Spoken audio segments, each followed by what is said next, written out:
kepada ormas yang terlibat, ini hama daripada bangsa ini. Nah, ini saya minta kepada Menko Polhukam, kemudian daripada pemerintah yang terkait untuk segera membubarkan. Ada gerombolan Laskar Manguni yang kemudian melakukan pelanggaran hukum, yang menunjukkan permusuhan kepada umat Islam, yang menunjukkan pertentangan atau penentangan terhadap konstitusi negara, maka ormasnya harus segera dibubarkan. Apa tanggapannya Ustadz Asep? Tafadol. Ya, Assalamualaikum warahmatullahi wabarakatuh. Waalaikumsalam warahmatullahi wabarakatuh. Alhamdulillah wassalatu wassalamu ala Rasulillah wa ala alihi wa sahbihi wa mawalah amma ba'd. Pada kesempatan ini kami ingin menyampaikan ungkapan prihatin yang sangat luar biasa ya atas tragedi yang menimpa saudara-saudara muslim kita yang telah dibantai, dianiaya oleh Laskar Manguni, yang mana peristiwa itu terjadi setelah mereka menghadiri aksi bela Palestina. 20 hari sebelum tragedi itu, yaitu tanggal 5 November 2023, saya menghadiri aksi bela Palestina rakyat Indonesia di Monas yang Ya, diselenggarakan oleh MUI, yang kemudian juga oleh para pemuka agama yang lain. Pada waktu itu saya posisi ada di panggung, di atas panggung. Di atas panggung saya secara jelas melihat banyak pejabat negara yang hadir. Di antaranya ada Ibu Menlu ya, Ibu Retno ada hadir pada waktu itu. Kemudian ada Profesor Muhajir Effendi. Kemudian ada Menteri Agama juga ini. Kemudian ada Ketua DPR, ya, Mbak Puan Maharani. Kemudian juga ada dari DPD, Profesor Silvia Murni hadir. Nah, kemudian juga dari Wakil Ketua MPR, ada ini Ustadz Fawaid, kemudian ada Ustadz Hidayatul Wahid, juga ada banyak tokoh termasuk ada Pak JK, ya, Pak Din Samsudin, dan beberapa tokoh bangsa yang lain. Pada kesempatan itu, Bu Retno sebagai Menlu bahkan menyampaikan sebuah sambutan dan memberikan puisi sebagai bentuk dukungan terhadap perjuangan rakyat Palestina. Kemudian Menteri Agama juga memberikan sambutan, kemudian Ketua DPR juga memberikan sambutan. Maksud saya, aksi bela Palestina berkaitan dengan momentum pasca Tufanul Aqsa pada 7 Oktober, itu kan sebelumnya digelar beberapa aksi. Ada aksi yang dilakukan oleh teman-teman FPI, yaitu pada tanggal 11 Oktober, kemudian juga ada yang tanggal 21 Oktober, dan di beberapa daerah dilakukan oleh ormas umat Islam. Nah, yang pada tanggal 5 November itu, aksi digelar atas nama rakyat Indonesia, yang mana yang menjadi panitia, peserta juga dari berbagai macam komponen masyarakat yang ada di negeri. Nah, ini artinya bahwa perjuangan membela Palestina itu bukan hanya agenda umat Islam, tapi juga agenda daripada rakyat Indonesia. Bahkan pemerintah Indonesia juga telah mengagendakan, yang mana kita lihat setelah itu ada banyak kegiatan di berbagai daerah yang diselenggarakan oleh pejabat gubernur, pejabat bupati, wali kota, kemudian muspida. Ya, seperti di Jawa Barat ini termasuk provinsi yang paling masif untuk melakukan aksi bela Palestina. Nah, dari mulai yang penyelenggaranya Ormas Islam, kemudian Kemenag, MUI, nah dari provinsi beberapa kabupaten kota itu berlangsung. Nah, seperti itu. Nah, artinya bahwa rakyat Indonesia dari berbagai macam segmen di Indonesia itu sudah menyatakan satu bentuk dukungan terhadap perjuangan rakyat Palestina. Karena memang bangsa Indonesia atau rakyat Indonesia itu tidak pernah memberi tempat terhadap segala bentuk penjajahan di muka bumi ini. Nah, oleh betul. karena itu, apa yang dilakukan oleh gerombolan Laskar Manguni ini tindakan pertama, mereka menyatakan orang-orang kafir harbi, nah, memusuhi umat Islam. Nah, kalau berbicara dalam konteks respon kita sebagai Muslim, kita ini tidak boleh mencari musuh, tapi kalau musuh datang, kita tidak boleh lari. Nah, artinya bahwa wajar kalau umat Islam kemudian bereaksi, karena memang di dalam syariat Islam, dalam sabda Nabi Muhammad SAW, bahwa kita tidak boleh sekali-kali mencari musuh, tapi kalau bertemu musuh, musuh menyerang kita, kita tidak boleh lari, karena surga itu di bawah kilatan pedang. Nah, seperti itu. Nah, kemudian yang kedua, apa yang dilakukan oleh mereka itu menunjukkan penentangan terhadap kebijakan pemerintah, merupakan penentangan terhadap kebijakan negara. Nah, di dalam negara konstitusi kita itu kan anti daripada segala bentuk penjajahan. Nah, mereka melakukan tindakan untuk mendistorsi, mendegradasi komitmen kebangsaan rakyat Indonesia. Nah, ini seolah-olah mereka ingin menyampaikan pesan kepada dunia yang siapa tahu itu yang menjadi dunungannya ya atau bosnya, bahwa masyarakat di sana ternyata ada juga yang pro kepada Israel. Nah, oleh karena itu tadi sudah disampaikan, bendera Israel itu kan tidak boleh untuk dibawa-bawa. Nah, ini dengan mereka melakukan itu, ini pelanggaran yang sangat luar biasa. Oleh karena itu, maka rekomendasi kita, satu, pelaku yang melakukan tindakan pembantaian semuanya harus segera ditangkap dan dihukum berat. Kalau ada korban sampai ada yang meninggal, maka pelakunya harus dihukum mati.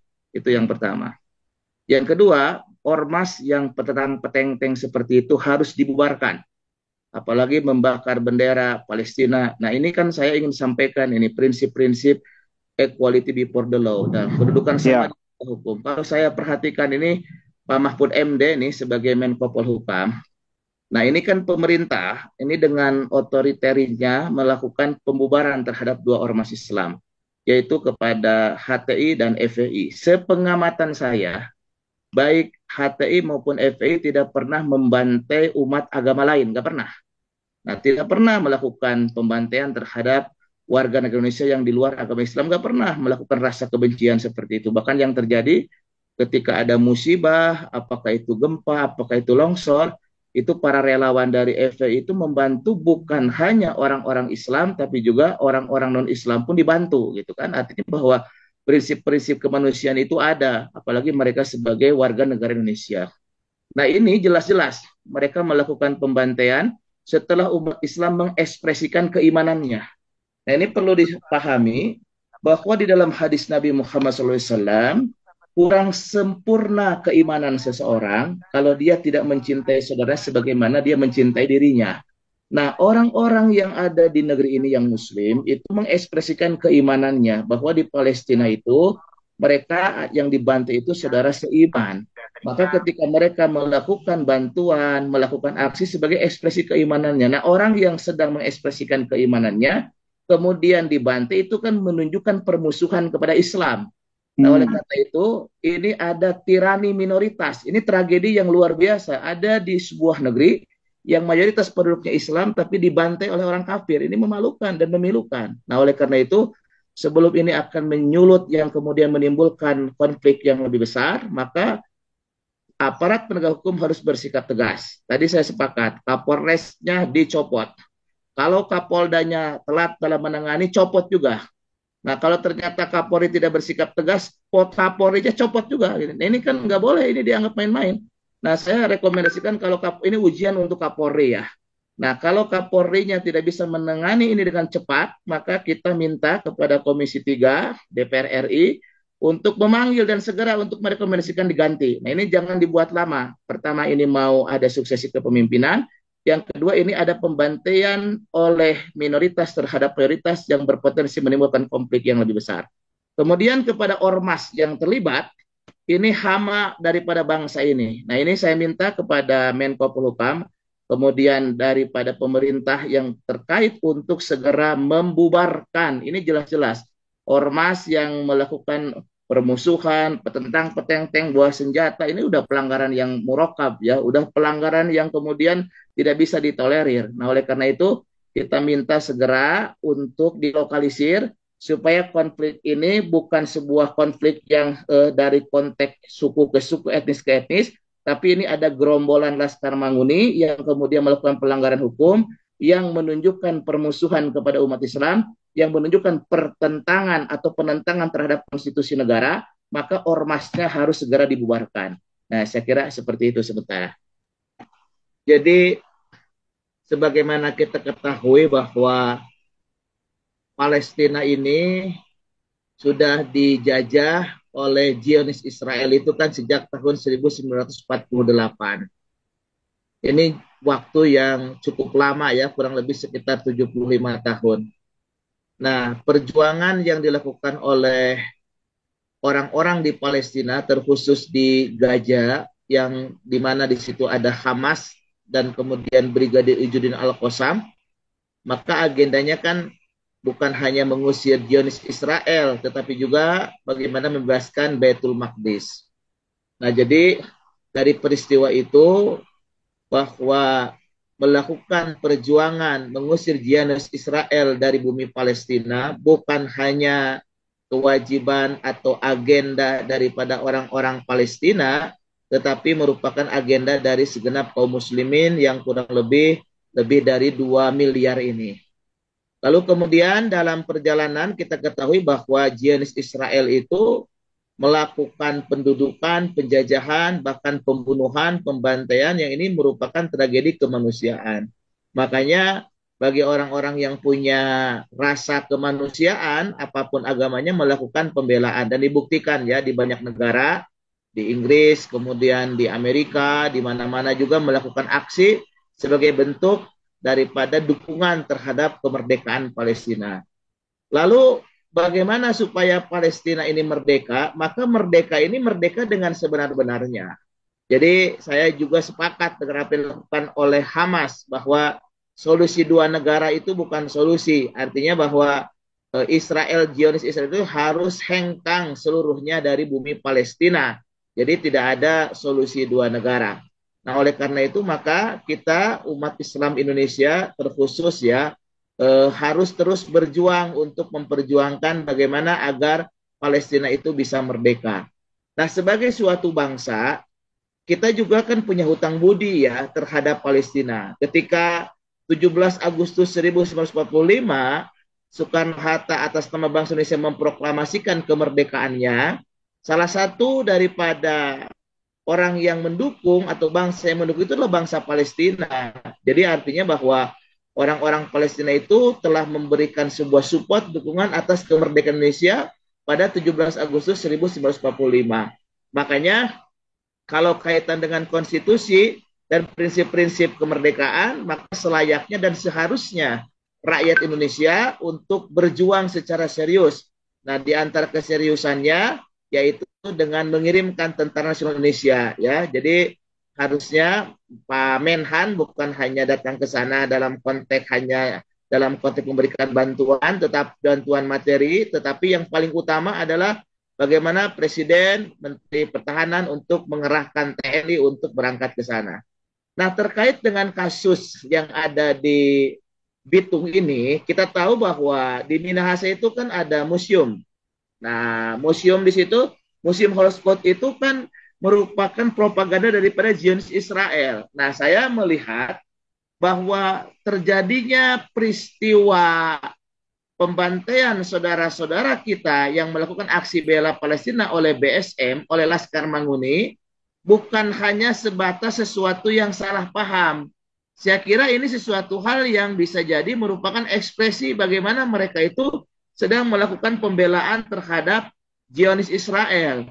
Mereka sedang melakukan propaganda. Kita tahu bahwa di Minahasa itu kan ada Museum Holocaust ya. Di situ kan ada Museum Holocaust itu yang merupakan simbol bahwa di sana itu ada yang memang pro terhadap Zionis Israel. Nah, oleh karena itu ini bukan peristiwa yang biasa-biasa saja di samping faktor kriminal tindak pidana yang harus dihukum, tetapi juga ini prinsipnya bahwa di Minahasa khususnya itu ada sekelompok orang yang menjadi bagian daripada partisipan atau simpatisan atau bisa jadi agen daripada Zionis Israel. Nah, ini yang tentu sangat ironi di sebuah negara yang menjunjung perjuangan untuk memperjuangkan agar tidak ada bentuk penjajahan. Nah, oleh karena itu maka peristiwa ini harus menyadarkan kita bahwa kita tidak boleh sampai ada yang mentolerir terhadap suatu peristiwa atau suatu kegiatan yang mana kegiatan tersebut merupakan bentuk daripada dukungan kepada Zionis Israel. Maka saya ingin menyampaikan di sini museum yang ada di sana itu di Minahasa, Museum Holocaust itu untuk diratakan saja dengan tanah, dirobohkan, dihancurkan. Tidak boleh lagi ada museum. Yang museum di situ adalah yang merupakan bagian daripada propaganda Zionis Israel. Nah, jadi saya minta kepada pemerintah daerah di Sulawesi Utara, sama ini juga pemerintah pusat, untuk segera meratakan, membongkar daripada museum tersebut. Karena ini museum itu bisa jadi bagian daripada propaganda agen Zionis Israel yang ada di sana. Jadi tindakan kekerasan, kemudian bawa bendera, ini kan direncanakan. Kan artinya bendera Israel itu kan tidak ada dijual di mana-mana, berarti mereka membuat, mereka menyiapkan, mereka menyimpan. Berarti orang-orang yang Laskar Manguni bawa bendera Israel ini melakukan penyerangan, dia terstruktur, sistematis, dia terencana. Maka ini bukan hanya dari sisi aspek kriminalitas saja yang harus dipenuhi untuk ditindak, tetapi mereka juga merupakan bagian daripada agen-agen Zionis. Jadi kita rekomendasi tambahannya, di samping tadi minta Kapolres Bitungnya dipecat, nah kemudian Kapoldanya diingatkan, kalau Kapoldanya ternyata lambat, kasih deadline waktu dalam waktu yang sangat cepat, tidak juga ya berhentikan juga. Termasuk Kapolrinya, kalau Kapolri tidak bisa menyelesaikan kasus yang di Sulawesi Utara, ya kita juga rekomendasikan untuk diganti ya. Nah terus kemudian organisasinya tadi kita sudah sampaikan supaya dibubarkan. Nah, di samping pelaku otak intelektual pengurusnya itu ditindak, organisasinya dibubarkan. Nah, kemudian simbol daripada propaganda Zionis, yaitu Museum Holocaust itu untuk juga diratakan, untuk dibongkar. Karena bisa jadi ini bagian daripada propaganda mereka. Nah, kita minta kepada ketegasan pemerintah. Dalam hal ini negara tidak boleh kalah oleh intervensi oleh agen-agen Zionis. Jadi kita berharap dalam beberapa hari ke depan museum tersebut diratakan, tidak ada manfaatnya untuk kepentingan bangsa dan negara Indonesia. Saya kira itu sementara tambahannya.